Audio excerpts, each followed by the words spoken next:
మా కూతురుకు క్రాంతి కిరణ్తో విడాకులు అయిపోయిన తర్వాత మా అమ్మాయి టీ న్యూస్లో పనిచేసేది. అక్కడ పూర్ణచందర్ అనే వాడు ఉంటాడు. అతను మా అమ్మాయి ఎంబడ 3 సంవత్సరాల నుండి మా ఎంబడ పడ్డాడంట.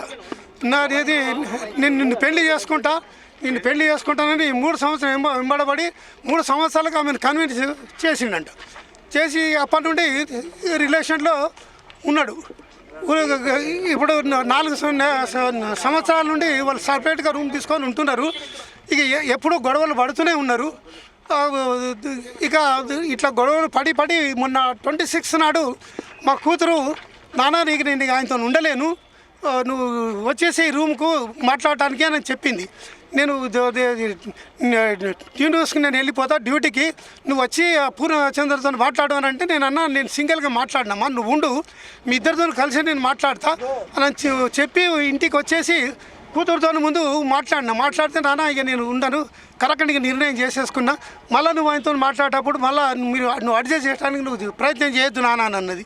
సరే నీ ఇష్ట ప్రకారంగా నా అమ్మ అని చెప్పినాక ఈమెతో మాట్లాడిన తర్వాత ఆయనతో పూర్ణచందర్తో నేను బయట కూర్చొని మాట్లాడినాము. ఆ టైంలో మా కూతురు కూడా వచ్చి కూర్చున్నది. నేను అతన్ని ఫస్ట్ టైం చూసిన. వీళ్ళ ఏది సంబంధాన్ని మేము అంగీకరించలేదు, మేము భార్యాభర్తలు అంగీకరించలేదు. అది అందుగురించి ఏంటంటే ఆయనను ముఖం కూడా చూడలేదు గతంలో ఎన్నడు. నేను మొన్న 26 నాడే మాట్లాడేటప్పుడు చూసిన. కూర్చుండగానే ఏమని చెప్పిండు, అంకుల్ నేను 5 సంవత్సరాల నుండి మేము కలిసి ఉంటున్నాము, అది మేము కలిసి ఉంటున్నప్పటికీ కూడా ఏంటంటే మధ్యలో గొడవలు అవుతూ ఉన్నాయి, ఇక ఇప్పుడు మేము కలిసి ఉండలేము అని చెప్పిండు. ఇక వాళ్ళు ఏం గొడవలు చేసుకుంటున్నారో మనకు అర్థం కావు, చెప్పరు మనకు. గొడవలు మాత్రం జరుగుతున్నాయి. ఏ విషయంలో అనేది వాళ్ళకి స్పష్టంగా చెప్పలేదు. కొంతకాలం మా బిడ్డ కూడా మాతో మాట్లాడకుండా ఉన్నాము, ధైర్యంగానే ఉన్నాము. మా బిడ్డను మాత్రం కేర్ఫుల్గా చూసుకోవాలని బ్యాక్ నుండి చూస్తూ ఉన్నాం. ఎందుకంటే టీవీలలో అంతటా పేపర్లలో డైలీ న్యూస్ చూసి మా గుండె అంతా అయిపోతున్నది. మరి వాడు ఏమైనా చేస్తాడేమో బిడ్డను అని చెప్పేసి మాకు ఆందోళన కలిగింది. దాంతో ఏంటంటే ఎప్పుడు కంటికి రెప్పలాగా చూసుకుంటూనే ఉన్నాం మా బిడ్డతోని. అయితే బిడ్డని ఏంటంటే మరి మేము వాళ్ళ అమ్మనాలతో వాళ్ళు మాట్లాడతామంటే, లేదు నాన్న నేనే మెయింటైన్ చేసుకుంటా, మీరు మాట్లాడుతారంటే నేను ఆత్మహత్య చేసుకుంటానన్నది. బిడ్డని ఆత్మహత్య చేసుకోవడం మాకు చూడలేము, నువ్వు ఎట్లన్నా ఉంటూ నువ్వు బతికుంటే చాలు, నేను వెనకకెళ్ళి మేము చూసుకుంటుంటాం బిడ్డని. మేము వాళ్ళని ఎవరిని కూడా టచ్ చేయలేదు, వాళ్ళ జోలికి వెళ్ళలేదు. అదంతా ఇది 4 సంవత్సరాల నుండి సపరేట్ రూమ్ తీసుకొని ఉన్నారు. ఇక మొన్న 26 నాటి ఇట్లా మాట్లాడుకున్న తర్వాత ఇక నేను మాట్లాడేసేసి వెళ్ళిపోయిన తర్వాత మాతో మాట్లాడి ఆమె డ్యూటీకి వెళ్ళింది. డ్యూటీలో మేము న్యూస్ కూడా చూస్తున్నాము, ముఖం ఫేస్లో ఏమి విచారం ఉన్నట్టు కనవలేదు. మళ్ళీ నేను మా మనవరాల్ని కూడా అడిగిన, బిడ్డ ఎట్లా ఉన్నది అమ్మానని అడిగితేలే అమ్మ హ్యాపీగానే ఉన్నది తాతయ్య, ఇక వాని పీడ విరుగుడు అయిపోయింది అనేది పాప కూడా అన్నది. ఇక మళ్ళీ నిన్న మార్నింగ్ పాపను స్కూల్కి పంపించేసింది. స్కూల్కి పంపించిన తర్వాత ఈమె డ్యూటీకి పోతున్నదని అనుకున్నాను. నేను ఇంట్లో ఉంటుందని నేను ఎక్స్పెక్ట్ చేయలేదు. డ్యూటీకి పోతుందని అనుకున్నాను. పాప అన్నది తాతయ్య నువ్వే తీసుకురా నన్ను స్కూల్కి వెళ్ళంటే నేనే పోయి 2:40కి నేనే స్కూల్కి వెళ్ళి పాపని ఇంటికి తీసుకొని వచ్చేసిన. ఇంటికి వచ్చే వరకు 4 అయింది.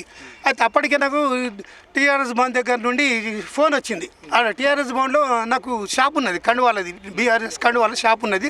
కేసీఆర్ పార్టీ పెట్టిన రోజు నుండి నేను షాప్ పెట్టిన. భవనం కట్టిన తర్వాత నాకు సపరేట్ రూమ్ ఇచ్చిండ్రు, ఇప్పటికీ నాకు ఉన్నది. అయితే అక్కడికి వెళ్ళి ఫోన్ రాగానే నేను పాపకు బేటా నేను ఆ కండువాలు ఇచ్చేసి వస్తాను, నువ్వు ఇంట్లో ఉండని చెప్పేసి రామ్నగర్లో ఇంటికాడ దింపేసి నేను వెళ్ళిపోయినా. వాళ్ళకి పోయి ఇచ్చేసి తిరిగి వచ్చే వరకు 6 అయింది. 6 కాగానే తాతయ్య నాకు స్టేషనరీ కావాలా, వాళ్ళ క్లాస్మేట్ది క్లోజ్ ఫ్రెండ్ది 29th నాడు బర్త్డే ఉన్నది, తాతయ్య నాకు బర్త్డే గిఫ్ట్లు కొనియాలంటే ఆమెను తీసుకొని తార్నాక అక్కడ పెద్ద బుక్ షాప్ ఉంటుంది తార్నాకలో బ్రిడ్జ్ దాటగానే, అక్కడికి వెళ్ళి అవి కావాల్సిన మెటీరియల్ కొనిచ్చుకొని షాపు నుండి డైరెక్ట్గా ఇంటికి వచ్చేసినాం. ఇక అప్పటికే ఏంటంటే చాలా ఆలస్యమైంది. అమ్మ ఇంట్లోనే ఉన్నది తాతయ్య అని అంటే నేను గేట్ దగ్గరనే దింపేసి బెటా నేను మళ్ళీ కలుస్తా, మరి నాకు అర్జెంట్ పని ఉందని చెప్పేసి నేను వెళ్ళిన. కరెక్ట్గా నేను 8 o'clock దింపిన అక్కడ. నేను కొద్దిగా దూరం పోగానే ఒక 15 నిమిషాలకు నాకు మళ్ళీ పాప నాకు మళ్ళీ వస్తున్నా అయిపోయింది. నాకు మళ్ళీ పాప 1 minute పాప నాకు మళ్ళీ ఫోన్ చేసింది. తాతయ్య అమ్మ డోర్ తీస్తలేదు అని చెప్పింది. చెప్పగానే ఏంటంటే నువ్వు వెనుకకు రా తాతయ్య అనగానే వెనుకకు వచ్చినా నేను వచ్చేవరకు 8:30 అయింది. అప్పటికే అంటే ఇక నేను వచ్చే వరకే కింద ఉండే వాచ్మెన్ వాళ్ళు పైకి వచ్చిన తర్వాత వాళ్ళు దొబ్బుతే ట్రై చేయలేదు. కాకుండా ఉంటే 2 యువకులు ఉంటే అట్లనే రెంట్కుండే వాళ్ళు పిలిస్తే వాళ్ళు వచ్చి డోర్ను బలంగా గుద్దితే లోపల బోల్టు ఇరిగిపోయి డోర్ తెరుచుకున్నది. డోర్ తెరుచుకునే వాళ్ళు బయటకు వెళ్ళి అవి లోపల డోర్ పెట్టుకోలేదు.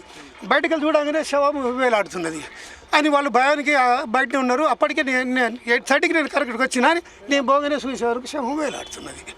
అసలు ఊహ కూడా ఊహించలేదు అట్లా చేసుకుంటుందని, ఆలోచించలేదు. అట్లా గిట్లా కొద్దిగా అనుమానం వచ్చినా కానీ జాగ్రత్తలు తీసుకొని కాపాడుకునేవాడిని బిడ్డను. ఇది జరిగింది సార్.